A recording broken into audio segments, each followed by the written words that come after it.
નમસ્તે ખેડૂત મિત્રો, મારું નામ છે મનસુખ ગાંડુભાઈ સોસા, ગામ છે રામપરા, તાલુકો ચોટીલા, જિલ્લો સુરેન્દ્રનગર. મેં અહીંયા સાયકો પોટાશ મારેલ છે અને આનું રિઝલ્ટ બહુ સારું મળેલ છે.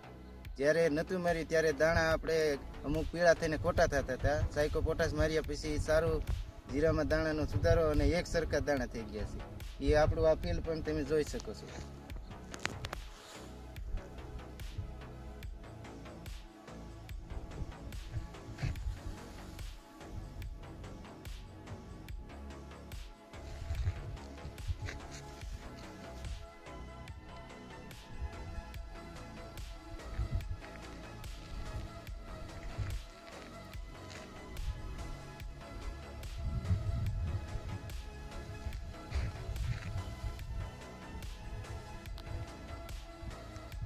હું ખેડૂત મિત્રોને કહેવા માંગી કે સાયકો પોટાશ અવશ્ય છાંટવું, આનાથી દાણા બહુ સારા થાય છે.